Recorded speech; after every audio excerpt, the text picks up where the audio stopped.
I was just passing by Westfield on my way to Buffalo. This town looked so charming, I thought I would stop for an overnight stay to rest a bit. I've had a very busy few days. I was at the World's Columbian Exposition in Chicago. You know, the World's Fair of 1893. I was presenting my Garis Cochran dishwasher.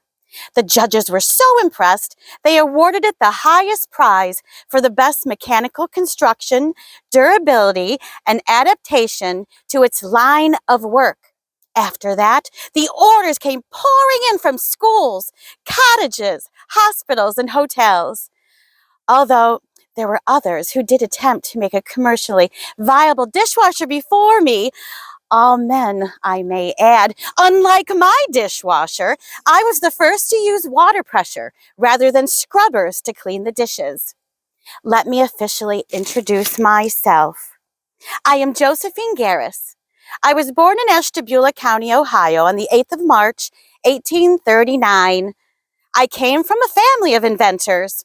I moved to Shelbyville, Illinois to live with my sister, and there I met William Cochran, who I married on the 13th of October, 1858. He became a prosperous dry goods merchant and a politician, which allowed us the finer things in life. We had two beautiful girls, Haley and Catherine. One night, after hosting a dinner party, some of my heirloom dishes were chipped after being washed by hand. I thought, if nobody else is going to invent a dishwashing machine, I'll have to do it myself. With the help of our family friend George Butters, a mechanic by trade, we set to work in a woodshed behind my house, bringing the prototype to life. My first patent was filed on the 31st of December, 1885. We put a great deal of time, money, and effort to making our dishwasher a success. In 1886, I founded the Garis Cochran Manufacturing Company, which George Butters managed for me so that I could set out and sell my dishwasher from Mexico to Alaska. We were so successful, I renamed the company Cochran's Crescent Washing Machine Company in 1897. It wasn't always easy for me, though. I had to face the world alone without my husband. He died in 1883. One of my first tests of independence was when I entered the famous Sherman Hotel in Chicago, Illinois, when I first started selling my dishwasher. Even though I was almost 50 at the time, an adult woman from my social class still did not leave the home unless accompanied by a man. I recall it was almost the hardest thing I ever did.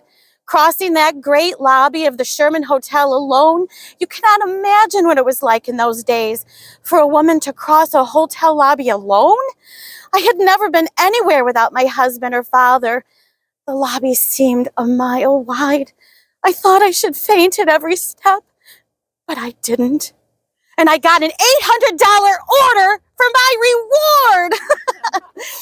One of the biggest challenges in selling my dishwashers was not the larger institutions. It was to the individual households. As it was, the dishwasher cost for a domestic model was about $75 to $100, which is beyond what most households could afford. And household boilers were too small to hold the amount of hot water a dishwasher required. That was if you had a hot water boiler in the 19th century home. My main customers continued to be hotels and restaurants.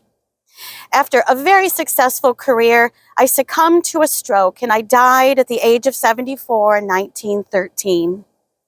In 1926, my children sold my company to KitchenAid, which is now part of the Whirlpool Corporation. My legacy does live on. In the 1950s, dishwashers became very popular for home use, just as I had always dreamed from the very beginning. So, if any of you have a dishwasher in your home, I thank you very much. I hope that I have made your household chores just a little bit easier. Thank you. Have a